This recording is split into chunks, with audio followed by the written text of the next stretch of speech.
Bonjour et bienvenue pour ce nouveau numéro de Tendance de fonds et j'ai le plaisir d'accueillir sur le plateau Kevin Tauzet, portfolio advisor et membre du comité d'investissement de Carmignac. Bonjour Kevin.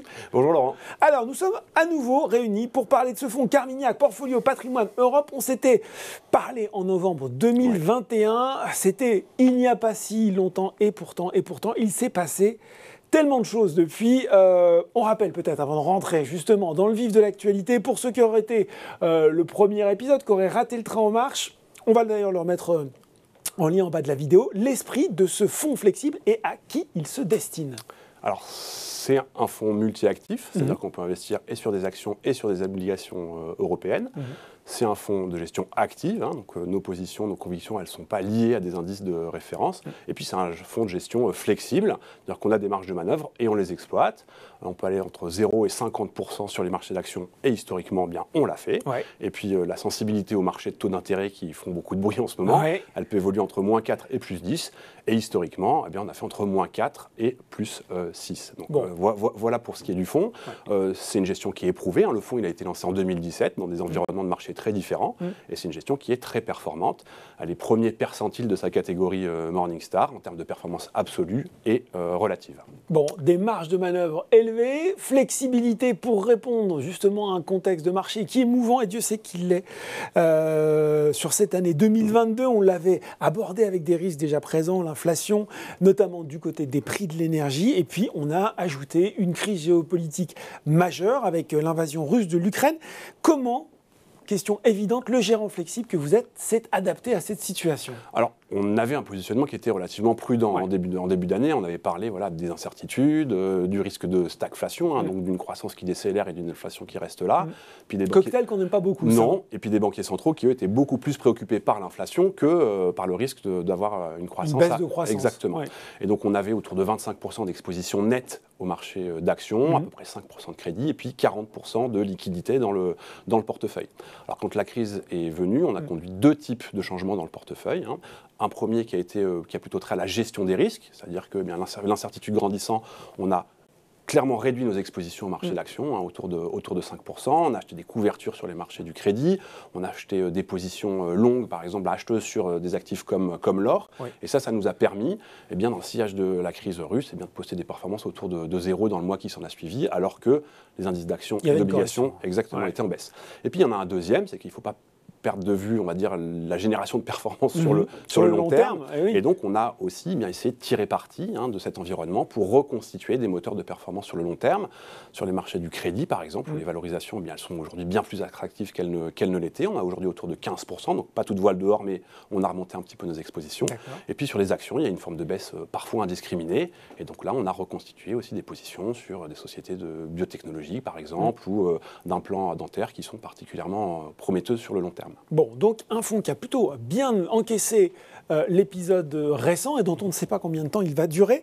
On avait le sentiment aussi il y a quelques mois que c'était finalement l'Europe qui, cette fois, avait sa carte à jouer. Est-ce que la guerre en Ukraine est venue, disons-le brutalement, invalider ce scénario un petit peu, complètement? Je ne sais pas. Clairement, on voit le consensus se réajuster à la baisse sur ses perspectives de croissance pour 2022. Et c'est le continent européen est le plus exposé à ce qui se passe aujourd'hui en Ukraine. On a un choc sur les échanges, les matières premières, un choc de confiance aussi, ça ne se passe pas si loin de chez nous, et puis un choc financier. Ce sont nous, Européens, qui détenons le plus d'actifs russes collectivement. Donc ça, clairement, ça vient mettre un peu de plomb dans cette aile-là. Et puis il y a la Chine aussi qui tarde à mettre en place des mesures de relance. On en avait parlé il y a 6 mois de ça, avec l'épidémie qui puis une résurgence de Covid. Exactement. Alors pour autant, dans un fonds comme Carmignac Portfolio Patrimoine Europe, on n'est pas complètement tributaire du vent arrière que constitue la croissance. C'est-à-dire que depuis son lancement en 2017, on a plutôt une tendance de décélération sur la croissance économique. On poste quand même plus de 7% de performance annualisée depuis 2017. Et puis même une année comme 2020, où là on a carrément une croissance négative, on poste une performance à deux chiffres autour de 11%, alors que les indices sont à 2%. Après, il y a aussi, on va dire, des perspectives. Si on regarde le verre à moitié plein, c'est-à-dire qu'aujourd'hui, l'essentiel des mesures de soutien en face de cette hausse des prix de l'énergie, ça a été mis en place par des mesures de relance domestique. On peut s'attendre à ce que dans les mois à venir, on ait des relances plus coordonnées par les autorités européennes notamment. Bon, un soutien qui serait le bienvenu.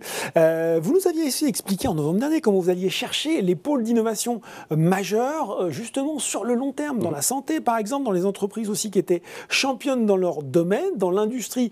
On avait parlé aussi du luxe. Est-ce que, là aussi, les tendances actuelles remettent en cause l'attrait de certains secteurs? Alors, c'est plutôt l'inverse, en fait, notamment sur certains d'entre eux. On avait parlé notamment de la transition énergétique. Oui. Alors, bien là, pour le coup, les perspectives, elles semblent encore plus prometteuses. Ouais. En tout cas, elles semblent s'accélérer. Encore une fois, dans le sillage des mesures. Bien compris qu'il fallait passer, sortir de la dépendance au gaz russe, notamment. C'est ça. Si on veut ne plus être dépendant des importations d'énergie fossile russe d'ici 2027, il va falloir accélérer sur ce niveau-là. Dans le secteur de la santé aussi, je le disais, on a renforcé des positions sur des grands laboratoires pharmaceutiques, des sociétés biotechnologiques, des sociétés d'équipements médicaux spécialisés. Et puis, ces thématiques, ces thèmes, ces secteurs de long terme, on les sélectionne justement parce qu'ils ne sont pas trop tributaires de la conjoncture économique. Après, on n'est pas dogmatique non plus, on s'adapte. L'environnement d'inflation, par exemple, qu'est-ce qui va amener potentiellement une recherche de gains de productivité? Ça devrait être favorable à certaines valeurs informatiques, par exemple. La consommation de base, c'est un bon secteur défensif. Pour autant, la hausse des prix, ça les touche aussi. Donc, il faut faire attention à comment est-ce qu'on investit sur ces marchés-là. Et puis, sur le luxe, oui, le ralentissement chinois, alors, ce n'est pas ça qui nous inquiète le plus. Mais voilà, l'inflation en Europe, par exemple, ou même aux États-Unis, elle pourrait là aussi peser sur la demande à court terme. Donc, évidemment qu'on adapte notre exposition à ces différents thèmes. Des choses qui restent, donc, à l'étude. On a beaucoup aussi, on vient de parler de cette crise énergétique actuelle qui nous plonge, on l'a dit, très brutalement dans la réalité de la transition énergétique en cours. Et ça, j'ai envie de dire, pour le coup, ce n'est pas vraiment une question. Ça vient valider le positionnement du fonds et sa prise en compte des critères ESG pour environnementaux, sociaux, sociétaux, de gouvernance. Je rappelle d'ailleurs que le fonds détient le label ISR. Pour vous, c'est encore la preuve par l'exemple qu'il fallait s'engager résolument dans cette voie. Oui, le fonds, il est article 8, donc, au sens de la réglementation SFDR. Oui. Il est bien noté, donc il y a une notation moyenne de AA par MSCI ESG, donc une agence externe. On a une empreinte carbone qui est en deçà de celle de son indice, 30% de toute façon, et même en deçà de ça aujourd'hui. Et puis on voit une dynamique qui me semble particulièrement intéressante, c'est-à-dire que quand on s'était vu en 2021, on avait parlé de certains acteurs de cette transition énergétique qui avaient souffert en 2021 de la hausse des coûts des intrants, avec une inflation sur les matières premières élevée, la hausse des taux d'intérêt aussi. Et sur le début de cette année 2022, alors même qu'on a une accélération de ces hausses de coûts, une accélération de la hausse de taux, on voit ces grandes valeurs, ces champions européens surperformer les marchés, là aussi parce qu'on voit bien une forme d'accélération sur cette tendance-là, et ça devrait être très bénéfique à ce portefeuille notamment. Bon, je voulais finir aussi votre modestie dut-elle en souffrir en disant que Carmignac a remporté le Refinitiv Lipper Fund Award pour la Mixed Asset Class catégorie en Europe. Qu'est-ce qu'on se dit quand on reçoit ce genre de récompense pour finir? On se dit qu'on a fait content quand même. Ouais, on se dit qu'on a fait les bons choix. Ouais. Alors, sur les choix de gestion, je pense qu'il faut quand même rester humble.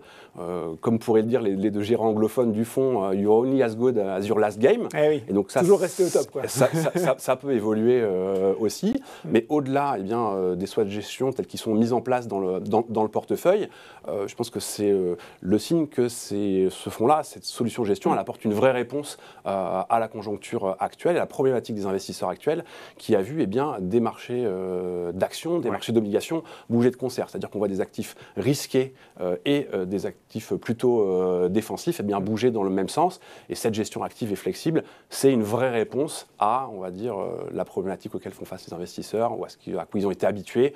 C'est qu'on peut uniquement se reposer sur la diversification entre actions et obligations. Voilà, et merci beaucoup Kevin pour la présentation de ce fonds. Je rappelle son nom, Carmignac Portfolio Patrimoine Europe, pour trouver les sources de rentabilité les plus attrayantes en Europe tout en atténuant les risques de pertes potentielles grâce à une gestion, on l'a dit, active et flexible. Merci beaucoup Kevin. Merci Laurent.